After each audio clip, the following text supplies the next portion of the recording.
What's up, guys? Christian back here at the Disc Barn, here with my homie Garrett. Garrett, what do we got today? Today we have the new Colten Montgomery Special Blend PD. It's their S line. They're calling it Special Blend. It feels pretty similar to the Skyrider in my opinion, maybe a slight bit gummier. But this is, we had the Lown Howl 1. Now we got the second rendition of that, the Lown Howl 2. So me and you went and took it out to the course, gave it a little test. Starting with the feel, what do you think about it? First of all, I want to talk about the plastic. So it came out pretty cool. It's definitely not as swirly. Some came out a bit swirly. I think this was one of them. Yeah, this is kind of the two that you're going to see mainly. It was, at least for us, we only got yellow or blue. And the yellow either has some orange in the center or orange around the rim, kind of a peachy. And then the blue is just, blue. But what we've noticed is that they're pretty UV reactant. We took it out, and at first we were like, wow, these aren't super swirly. We got a few swirly ones, and we had it on my truck for 10 minutes, and they're completely changed colors. So I would say it's more extreme than the Cloud Breakers Yeah, did. I definitely didn't expect it. I remember the first time we saw it, it was pretty dope.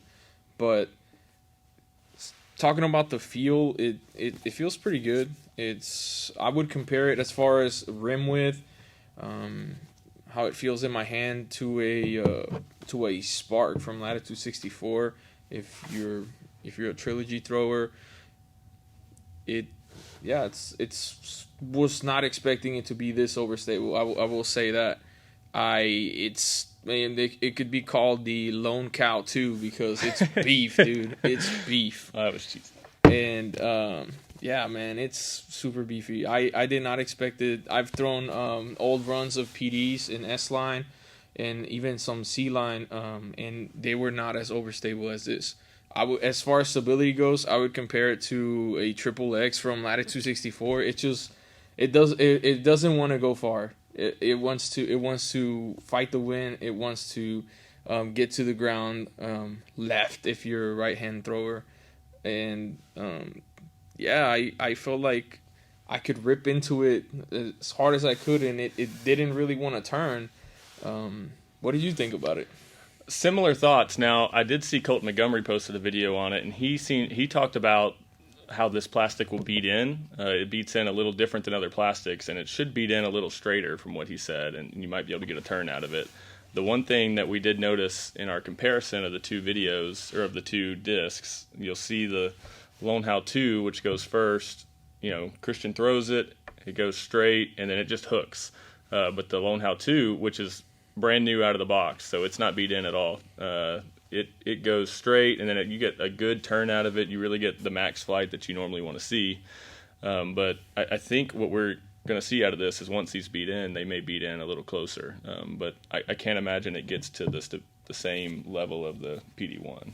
Yeah, the first Lown Howl 1. Yeah, the Lown Howl 1 is I personally really like the flight of it. You'll see in the throw, like Garrett explained it. I rip on it flat. I got a little bit of turn at the right out the flight, right at the start of the flight, and then towards the end, it had a nice fade. But this thing, the Lown Howl 2, was a monster. I could not get this thing to turn if I wanted to. And it definitely shows in some of those fights for sure. Yeah, it really throws more like a Firebird. I assume most people have thrown a Firebird. It's kind of a fairway driver in my opinion. It hasn't thrown like a distance driver. It's definitely a shorter, because I think most people would get more distance out of a Firebird than this. This thing is beefy. Yeah, let's show them some clips real quick, and we'll have it here for us to talk about. And so we can go ahead and talk about. Let's start with this one here, hole 2 at Myers. This one, we'll see, has a nice flight. You do clip the tree. And then when you hit the ground, you can see the angle it's going. It's so beefy, and you get a big skip, although we do have a right to left. And then here on hole 1, you can see the angle you threw that on, a big Annie, and it still turns over right away and ends up short. And that's a 300-foot hole, 315. Yeah. I mean, couldn't get it there. On that shot, I tried really hard to get over on it, and it did not want to turn on me. Yeah. So this is the one he's talking about now. Is hole 6. He gave it all he could for Annie. You know, he likes to try to sneak in the right gap there, but as you can see, it goes straight and then it dumps left. I mean, we can't hardly turn this thing over. Now, we're no Simon Lizotte or Eagle McMahon or Colten Montgomery for that fact, but it's stable for us.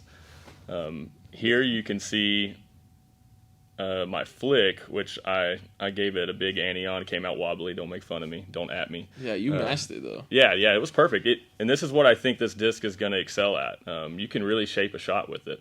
And with flicks in general, it'll just be perfect. So I can weave it through these trees, and I think you really get what you want out of it that way. And same at the course that we went and played out in Gun Barrel.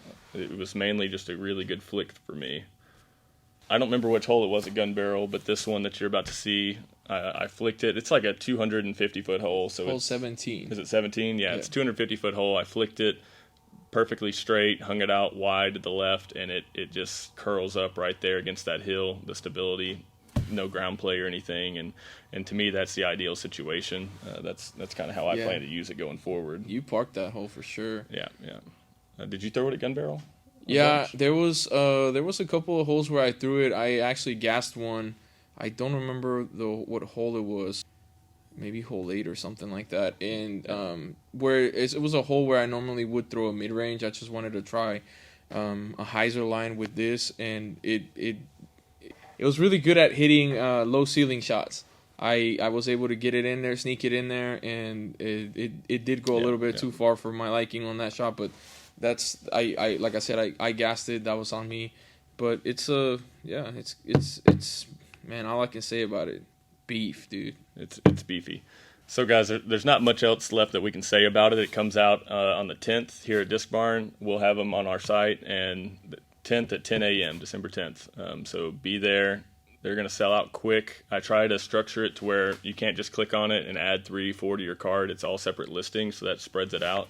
But I would get there early, get ready for it. They're all up on the site now, so you can pick out whatever you want, and then they just won't be available for you to add until the 10th at 10. But that's really all we have for today. I do have one more sneak peek of our next video. That's probably not in frame, is it? The Discmania mystery box. That work? Dude, I'm excited. Yeah, so this, not going to tell you what's in it yet. I don't know what's in it yet. Just got it today. Probably make a video here in the next day or so. I've seen some people showing what they got in these, and it's pretty cool. Discmania is just releasing all sorts of stuff. They've really got this release schedule down, I believe. I don't know what's really after the Lown Howl 2. I don't have any rumors.